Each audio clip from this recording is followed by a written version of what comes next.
At a time when investors are confronted with market volatility and a variety of challenges fueled by the uncertainty of inflation, unsettled geopolitical tensions, and economic pressures, Justin Klein and Steve Peasley stand ready to take your finance and investment questions and share their unbiased answers.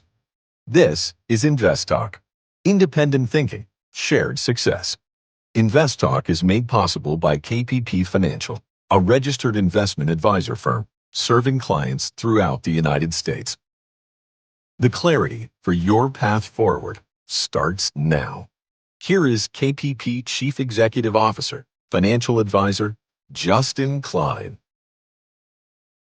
Good afternoon, fellow investors. This is InvestTalk. And today is Wednesday, February 21st, 2024. I'm your host, Luke Guerrero, and we are now officially over the hump and halfway through the week. It's been a relatively quiet week in the market overall in terms of news that came out, but that shouldn't stop us from doing the work that we come here to do every single day. And that is to help ourselves along our journey to become better and more informed investors. Now, luckily for me, we here at InvestTalk have the best listeners around. And day after day, you help move this journey forward. Because here at InvestTalk, we work together. And that starts with your calls and your questions that guide us through this learning experience. So, before we preview our show topics today and talk about the market, let's kick it off by answering our first caller question that came in earlier to 888-99-CHART. Hi, this is Lily from Big Bear again. Calling in regards to the Nike stock, NKE. Just your thoughts. Is it a good time to buy it? It's pretty low for Nike. Any comments or recommendations are appreciated. Thank you. So Nike, as most people are probably aware, is one of the world's largest sports equipment, accessories, apparel sellers. And one other distinction about Nike that's important to know is they were also one of the worst performers in the Dow Jones Industrial Average last year. They were down 13% as of today from 1 year ago. And in December, they announced that they would be cutting some workers to try and save what they estimate to be around $2 billion. And that's primarily because growth has fallen off of a cliff, in a way. And in December, their stock price took a hit, and that's because their forward-looking projections were not good because of headwinds in Europe and China economically that could slow down sales there. So looking at their growth rate, their 5-year annualized growth rate in sales is about 7%, down from the double digits that they used to enjoy.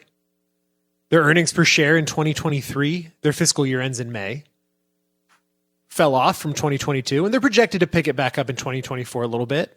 I mean, it's not all bad. From a debt perspective, they have $12 billion in debt on a $156 billion company.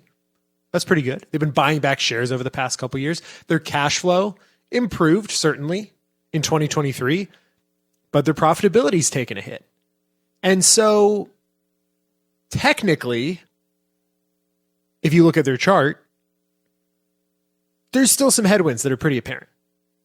And although Nike is lower than it's been in some time, is it the right price to pick it up? Do you still want to pick it up at a forward-looking price to earnings of 25? Price to book value of 11?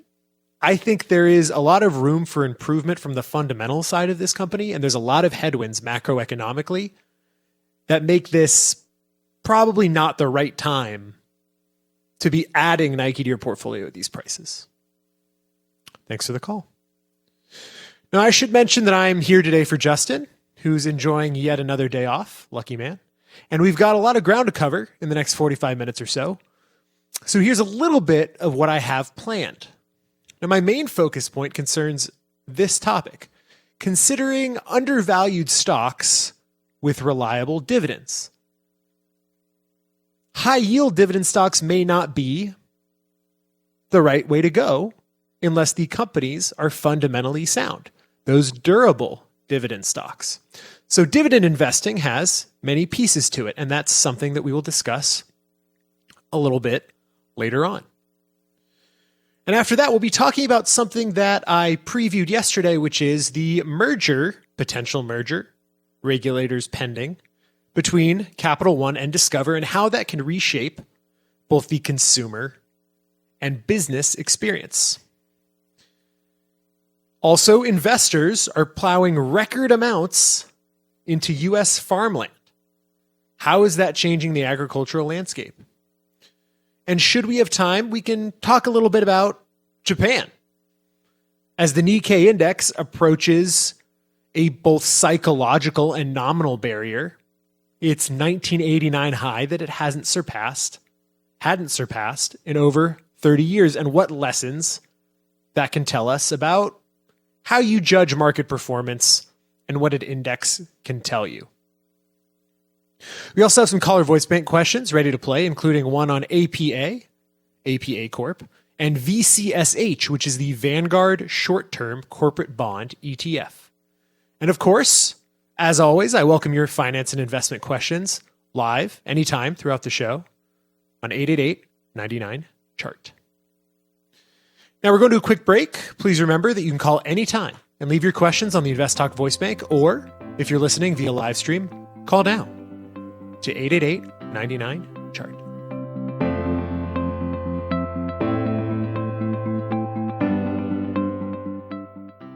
InvestTalk callers make each podcast unique. I was calling about Intel, if it's worth holding on to, or should I sell it? Their questions are curious. Hello. I had saved up around $80,000, and I was wondering what I should do to make it grow. Careful. I'm just wondering, is this a value trap? Because it looks like it's gone down quite a bit. Concerned. It's taken quite the tumble today. I've been trying to get out of this position for a while. I think I waited too long. And clever. Does seem to be situated in some areas of expanding population. And Justin Klein, Steve Peasley, and now Luke Guerrero are always ready with their unbiased answers. And this looks like a classic example of chasing yield. Don't chase the yield. Next 12 months price to earnings is around 30. I just don't see it at this price. Don't forget to call InvestTalk 888-99-CHART.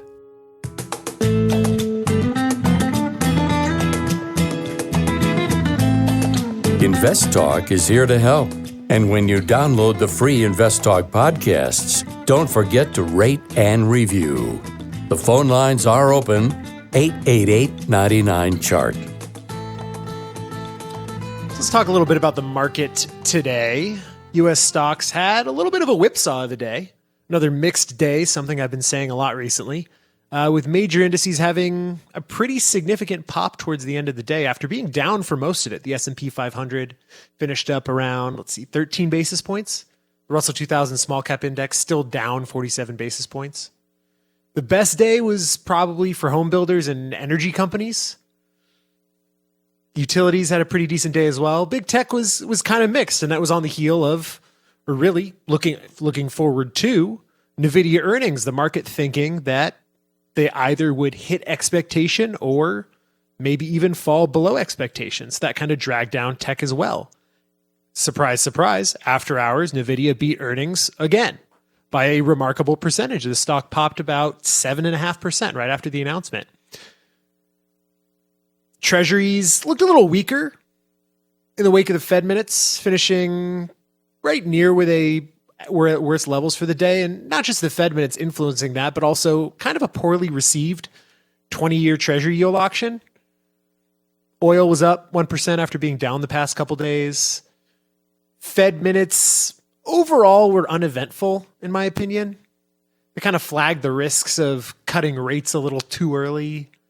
And some policymakers warned a little bit about the downside risks of being higher for too long and the drag that can have on the economy. Probably the most notable part of it was surrounded around their preview, if you will, of a QT discussion that they plan to have for March.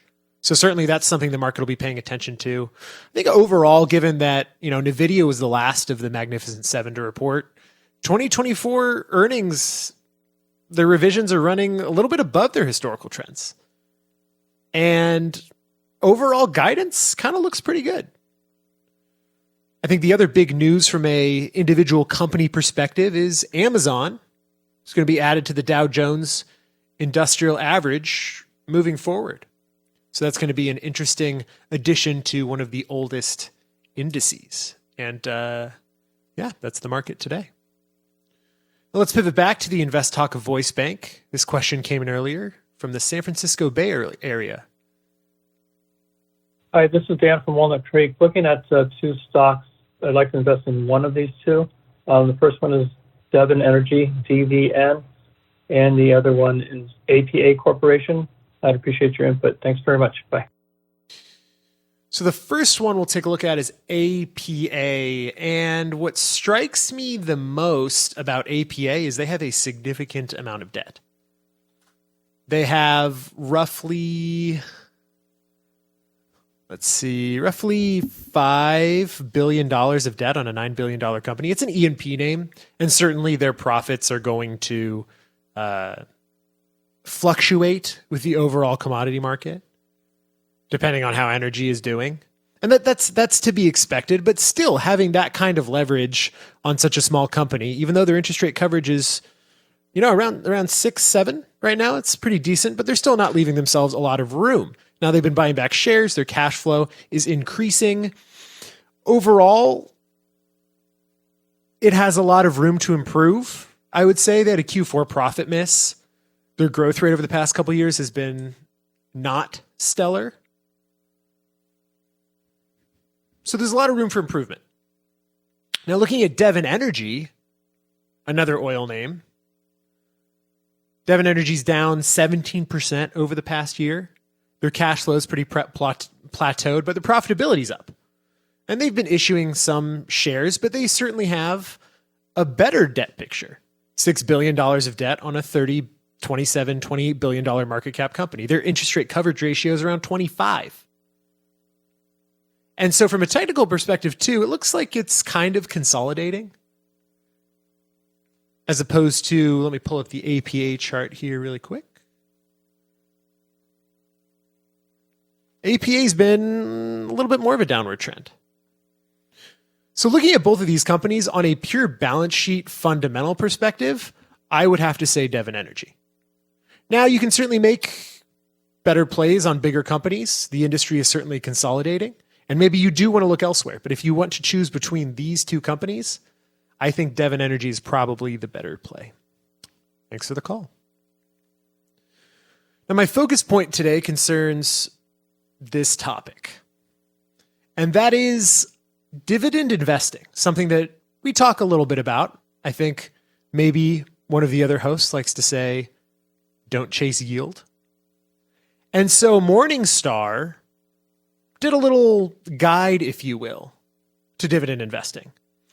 And what they were showing is that investors who want to get good dividend yield can use that as a screener for looking at companies. But the insights they provided was saying move beyond that traditional hunt for high yields and look for companies that have durable dividends, those durable dividend stocks, not just the high yield dividend stocks. And so they evaluated these 10 stocks, some of which you'll know: Exxon, Verizon, Philip Morris, Medtronic, Duke Energy. And they evaluated these stocks based on several different characteristics: an overall rating of the company, what they call an economic moat rating, which, for those of you who don't know, the Morningstar economic moat rating is essentially saying, what is the threat of somebody coming in and taking away market share from this company? An uncertainty rating related to the certainty of the company's revenue stream and the economic environment, and their dividend yield. And so what Morningstar was saying with all of these ratings is something that we have said over and over and over and over. And that is, you should not be chasing dividends, but you should be thinking about what dividends tell you about companies. Because if a company can pay a consistent dividend that is a reasonable dividend. And what does reasonable mean? You can look at a company and say, this thing's paying a 15% dividend, but its stock price is falling, its cash flow is off the cliff, and its profitability is dying. And so if you look at that and say, ooh, 15% dividend, guess what? Dividends aren't set in stone. Something that we say all the time. Dividends can, and in that situation, will be cut. So instead, something we'll be talking about after the break is how you can supplement that. And as we move into the break, I ask you to remind your friends and family members about our free InvestTalk downloads available at iTunes, Google Play, and Spotify. Please be sure to review and rate us on iTunes. And now, as always, my phone lines are open, waiting for your questions at 888-99-CHART.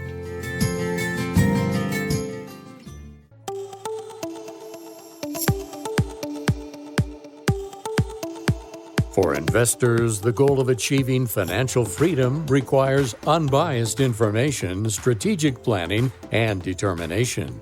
Congratulations! You've found the podcast that is dedicated to helping you succeed. InvestTalk.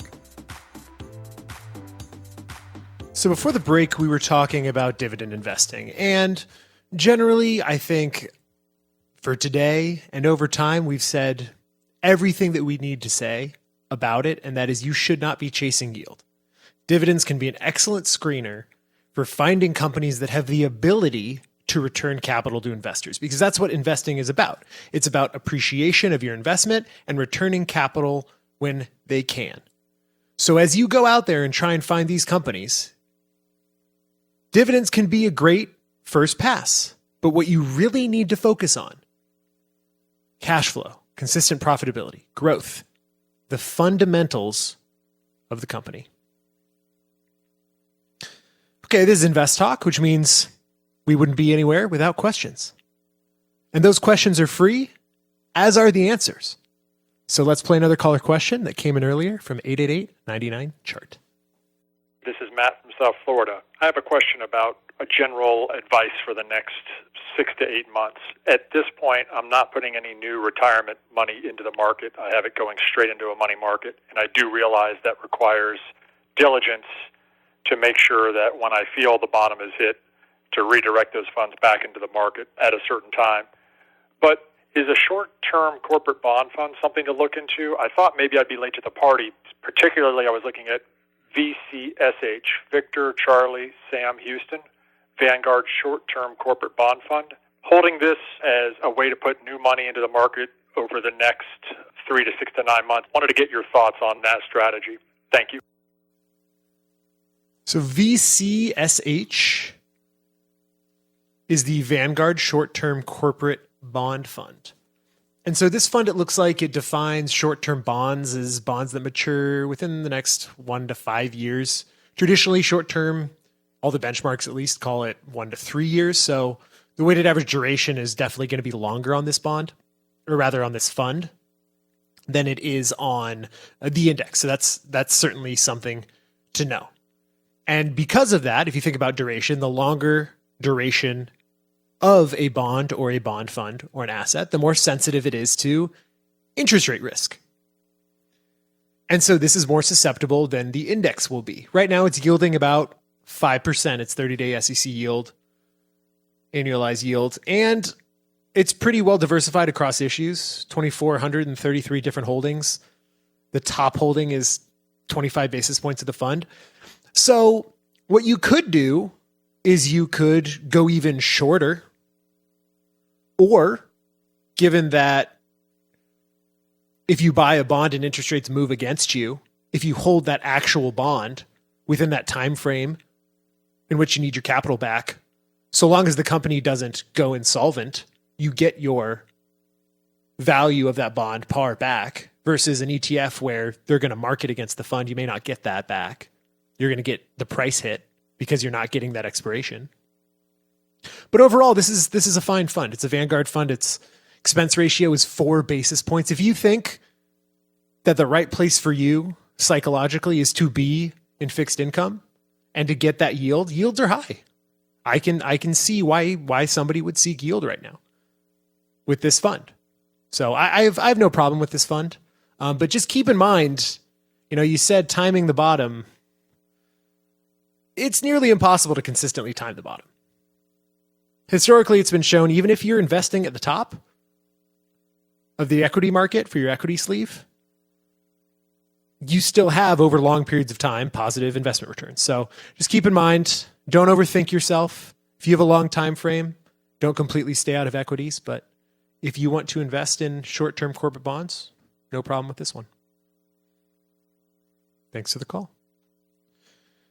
And now my next talking point is about something, like I mentioned, we previewed yesterday in a way, and that is Capital One's acquisition of Discover Financial Services for over, I believe, $35 billion.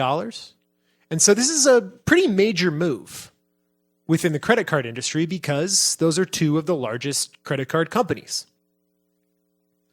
And so this deal overall is kind of seen as a significant bet by the credit card sector about not just rewards programs and the benefits of getting more consumers by creating more robust rewards programs, but payment systems and their role in a digitized future. And so Capital One's primary interest in Discover, for those who don't know, is mostly the payment network. Similar to Visa and MasterCard, this could potentially offer Capital One a new revenue stream and a way to save on costs. And so for Discover and Capital One cardholders, overall, the impact will probably be minimal. Some Capital One cards may switch over to the Discover network, but there's no indication that they're going to switch everybody over. And overall, for the industry, it could be a good thing. Because for consumers, it could enhance these rewards programs without significantly altering the pricing schemes. Business owners are certainly going to see some changes as well. Some changes that could be beneficial, especially given the stranglehold that Visa and MasterCard have over the industry. And we're going to talk about some of those changes when we come back. Now, on the next Invest Talk, we look into the question, what does NVIDIA's performance tell us about AI and the tech sector? NVIDIA has been the primary beneficiary of the recent technology industry obsession with large artificial intelligence models, which are developed on the company's pricey graphic processors for servers. That's tomorrow, but for now, I'm Luke Guerrero, and I'm ready to take your calls at 888-99-CHART.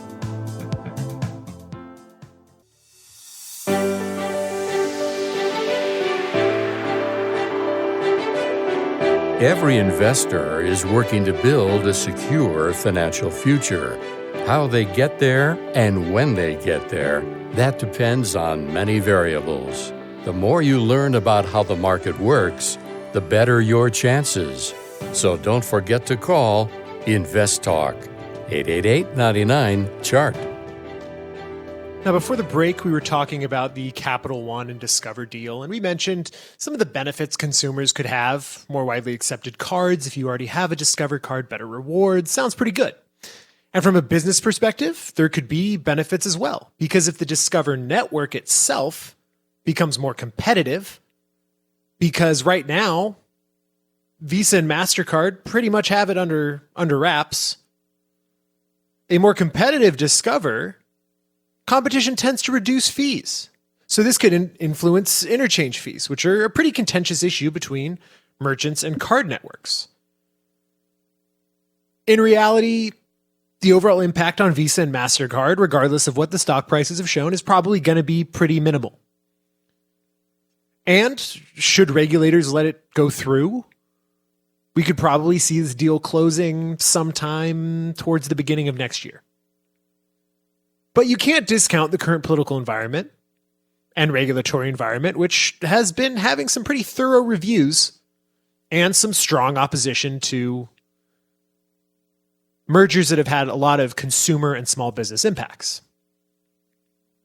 So really, regulatory hurdles are always a possibility with mergers of this size, especially under an administration that's focused on scrutinizing commercial financial services, consumer financial services mergers. But generally, the outcome will depend on the regulatory perception of the deal's impact on competition. Particularly, like I said, in a market that's dominated by Visa and MasterCard, frankly, I think this could be pretty good for competition. Now let's take it back to the InvestTalk voice bank. Oh, sorry, this is a live call. Mark from San Diego, who has a question about the healthcare sector. How can we help you out today, Mark? Yes, I was in the Vanguard ETF, VHT before, made some money, got out, and now looking to diversify, wondering if it's time to go back in. I'm sorry, you kind of cut out at the end. You said you were in VHT before, and what were you looking for? Oh, I was in it before, and I got out at near the peak, and I was wondering if it's time to get back in. Yeah, well, as we always say, it's tough to time the market. So generally over the long term, your best likelihood of a positive investment experience is to stay invested. You see time after time after time, people who pull out of the market when they think there's going to be a top, there's a drop off. The problem is you have to time both sides. You have to time the top and the bottom. Within healthcare, it could be a good time. There's specific spaces within the healthcare sector that probably aren't going to do well over the next 6 months to a year. Think biotech, think medtech. All these very, very expensive businesses to run. But generally speaking, the economic environment isn't deteriorating like some people thought it was going to. So is now a good time to invest in healthcare? Frankly, I think now's a good time to invest in the market overall, especially, but most importantly, if you have a long-term focus. Thanks for the call. All right, let's keep things moving, and that means let's hear another question that came in from our 24/7 voice bank, 888-99-CHART. Hello, my name is Pat, and I've been listening for a few years. Love the program. My question is, I inherited around $90,000 about a year ago, and I've just been sitting on it. I am retired and thinking of I could use a little income out of it. So my thoughts were either on JEPI or a Schwab SCHD. Thought investing in that and trying to get a little income out of it. Do you like one or the other or neither? And or would you go with one, or would you maybe split the funds? I greatly appreciate it. I'll be listening. Thank you very much. Have an awesome day. So the question is JEPI or SCHD. So SCHD is the Schwab U.S. Dividend Equity Fund, and JEPI is the Equity Premium Income Fund. JEPI curates stocks from the S&P 500, identifies value stocks with favorable risk-return characteristics. Both of these are equity funds, and it sounded to me like you're trying to get some income, which means you probably are also trying to protect your capital, given where you are at your stage in life. I think probably you should be looking for a safer form of income that doesn't have as much risk of capital deterioration. So I would look more towards the capital preservation yielding income funds and maybe stay away from something that invests a lot of the money in large cap equities. Thanks for the call. Okay, well, we're on a roll with 2 questions, so why don't we do a third one in a row? You know the number, 888-99-CHART.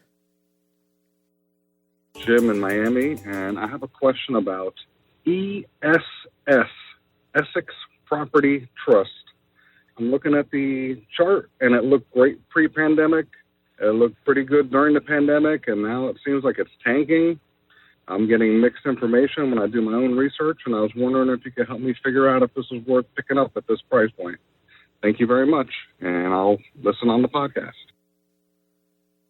So ESS is the Essex Property Trust. It's a real estate investment trust, and it owns, operates, manages, acquires, and develops, and even redevelops mainly apartment communities. I actually know this company well. I believe I lived in an apartment at one point a decade ago that was owned by the Essex Property Trust. I won't give you my opinion on how that went. But generally speaking, and I've said this before, REITs don't give me the risk return reward characteristic that I would be looking for right now, because you invest in a REIT for income. generally, especially one that's 15, 20, 30, 40 billion dollars. This is a $13 billion company. And so if you're looking for income, you're looking for yield. This is yielding 3.9%. You can get that in fixed income right now. You can get that on the treasury curve. So is this a good place to invest right now? This specific subset of the real estate market, apartments, especially REITs that are this large, you're probably not going to see the capital appreciation from investing in this REIT. So you're probably looking for income. I'd look for a safer way to get income. Thanks for the call. Now let's pivot back to an interesting topic. Certainly not one that I thought I would be hearing. And that is where investors are, excuse the pun, plowing their money into. And so an unprecedented amount of cash is going into investor cash, U.S. farmland. And this is mostly amidst a backdrop of diminishing natural resources. So the National Council of Real Estate Investment Fiduciaries reported that a substantial increase in the value of farmland held by investment groups highlights a more than twofold growth over the past 3 years. That's pretty exceptional growth. And so this cropland, which now averages $5,460 per acre, has shown a steady appreciation. And according to the UN, it's supposed to surge by as much as 60%, the need for food, that is, by 2050. And so the COVID pandemic and certainly geopolitical events, Russia's invasion of Ukraine, has in a way exacerbated this issue. Because this disruption in global supply chains has negatively impacted most of the world. Food prices have spiked. Commodity prices related to food have spiked. And so when you couple this with inflation, agricultural land itself kind of is an attractive investment option. And even with inflation falling, the demand for that land has not fallen with it. And that's because of those long-term trends favoring ownership of this land. Remember, the UN projecting a 60% growth in need for food production by 2050. And so the financial crisis actually has a role to play here. Because in the wake of 2008 and subsequent downturns, large investment groups spent a bunch of time buying a lot of agricultural land because they wanted to diversify and protect against the equity market fluctuations that they just saw. And over the past almost 20 years, farmland has been a pretty resilient asset class. And more importantly, it's accomplished that goal because it's uncorrelated with the broader market. And so with this, let's say, growing demand, there also is the benefit of a limited supply. There's very few places in the world where new land is being made, and that's mostly around volcanoes near oceans. And so the market, as of today, is still pretty largely dominated by family-owned farms. Only a tiny percentage are owned by investment funds. But even with that being the case, farmers' organizations are justifiably and rightfully scared of the impact. And so this is an interesting trend to watch because the downstream effect it can have on communities and labor in smaller communities could certainly become more widespread and affect the country on a macro scale. Now, the first quarter feels like it's moving pretty fast. We're already closing in on the end of February, and we've been telling you for a while we're in a new market environment. So serious investors need to be able to adjust their thinking and strategies to fit the times. So let me remind you that here on InvestTalk and at KPP Financial, we operate with the philosophy of independent thinking and shared success. We pride ourselves on offering unbiased guidance, and practicing parallel investing, where we invest alongside our clients in the investment strategies that we implement ourselves. I encourage you to take advantage of our offer, where we provide a free portfolio review assessment via telephone, Skype, or GoToMeeting. So send us a message through investtalk.com. Let's squeeze in another listener question that came in earlier from 888-99-CHART. Hi, Justin. Hi, Steve. This is Joyce from New Jersey. Thank you for a very informative show. Could you please give your opinion about NEA, tax-exempt municipals, in a taxable account which pays a nice dividend? And could you please comment on TROW, TROW? Is it a buy or hold or sell at the current price? Again, thank you for a great podcast. So let's take a look at TROW first, and then we can get to the other part of her question. So TROW Price Group is an investment management service company. It's been around coming up on 100 years now. It's founded in 1937. And overall, looking at the business, they certainly had a little bit of a price drop off. And a lot of that was in the wake of the regional banking crisis and what that told us about companies that had exposure to longer duration assets in a rising rate environment. And so what I like about this company is they've been buying back shares. Good, returning shareholder capital. What I don't like is valuations a little bit high for my taste. Price to earnings is around 14. Price to book, 2, that's pretty modest. Price to sales, 4. But I think one of the bigger problems with TROW and with a lot of these types of companies where their revenue is derived from asset-based fees is something that we've talked about in the past, which is fee compression, which means that over time, investment managers are competing on fee levels, which drives fee schedules down and drives revenue down as well. Now, some of these businesses have incredible capacity to scale, and this one does it at modest debt levels. It's got $400 million in debt on a $25 billion company. But I think a lot of the market's agreeing with me right now. There's 6% short interest. And so at these prices, I wouldn't sell.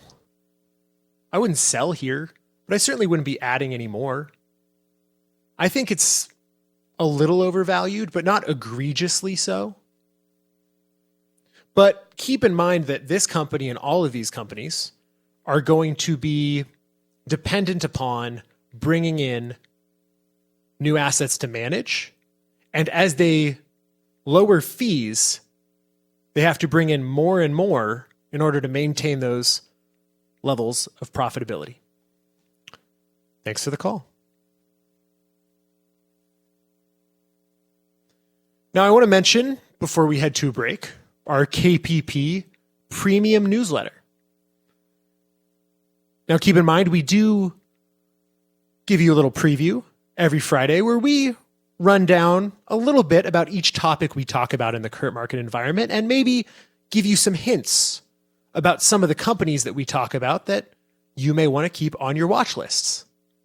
But if you want all of that information, if that sounds interesting to you, if you want more than just the sneak peek, the taste, you can subscribe anytime at investtalk.com. Now, this is InvestTalk, and I'm Luke Guerrero, standing in for Justin Klein. And we have one goal here: to help you achieve your financial freedom. And our work continues together, but not without you. So please call and leave us your questions or comments, now or anytime, at 888-99-CHART.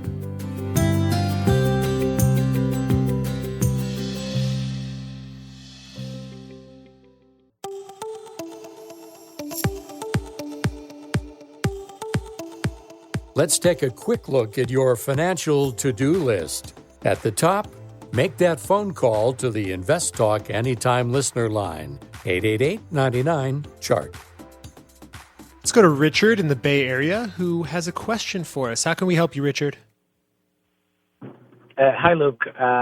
Thanks for taking over, and best wishes to Steve. I have more of a comment/question. Yeah. The yield curve inversion it historically has been associated with recessions, and I'm wondering what you think about. I think in 2022, and correct me if I'm wrong, we had 2 quarters back-to-back of GDP, a negative GDP growth, but maybe it was politicized, or maybe I don't know more, but later, like the White House came out and said, no, wait, the definition of a recession is not only negative GDP growth, you have to look at unemployment and certain other factors. So could it be that this association still happened, but at the same time, we didn't call it a recession, we called it something else? Yeah, so that's a great question. So the old joke within the industry is that the yield curve has called 22 of the past 2 recessions. And so you can't just look at one indicator and have that be something that declares a recession. And you're right, there were 2 consecutive quarters of negative GDP. But that also doesn't really tell you about the economy, because there has never been a declared recession. Keep in mind, a recession is only declared by a council of economists, I think out of Boston, where you have slight negative GDP and unemployment is still in the 3 to 4% range. That's full employment. So although there is a technical definition of a recession, which is negative GDP growth for 2 consecutive quarters, real GDP growth, it's important to think about what real GDP growth means as well. So if you have inflation at 6.5%, you can still have nominal GDP growth at 6%, which is what we had. And in that time, you also had unemployment at historic lows. So is the economy contracting? Technically, yes. But is it a recession, a widespread event that impacts future economic growth as well across broad industries? That wasn't necessarily the case. Now, going forward, could we have a recession this year? A lot of people are saying yes. But it's also important to frame in your mind what a recession means. Not all recessions are 2008. Recessions can be short, they can be painful, they can be mild. It's our opinion that given the strength of the economy, how robust the consumer has been, and the fiscal impulse, which doesn't show any sign of slowing, if there's a recession, it'll probably be in the mild category. Thanks for the call. Now, before we wrap up today, I think we should talk a little bit about Japan. And so in Japan, for those of you who don't know, the Nikkei index, the Nikkei 225, is very close to setting an all-time high. And in America, the S&P hit an all-time high 2 years ago, roughly, and hit another one this year. But in Japan, the Nikkei 225 has not hit an all-time high since 1989. So should it do so, this ends its 34-year drought. And so what does this tell us? Since their peak in 1989, the Nikkei fell over 80%. There were dramatic losses that really haven't been seen since the U.S. Great Depression, as an example of a specific country seeing that kind of loss. But as always, we like to say you have to dig deeper. And so if you look at the Nikkei and the methodology behind it, how it's created, it looks at stocks' prices and not their market value. And that can skew perceptions of how the market's actually performing. So the largest constituent in the Nikkei is the parent company of Uniqlo. Is that representative of the entire Japanese economy? Should it be the largest? Probably not. So the lesson here, more than anything, is understand what these benchmarks mean, how they're constructed, and what they are really telling you. Now, I'm Luke Guerrero here for Justin Klein, and this completes another InvestTalk program. We thank you for listening, and we encourage you to tell your friends and family members about our free podcast downloads. Get yours anytime at iTunes, Google Play, and Spotify. And please be sure to rate and review on iTunes. Remember to follow us on social media and learn more anytime at investtalk.com. Independent thinking, shared success. This is InvestTalk. See you tomorrow. InvestTalk is a trademark of KPP Financial.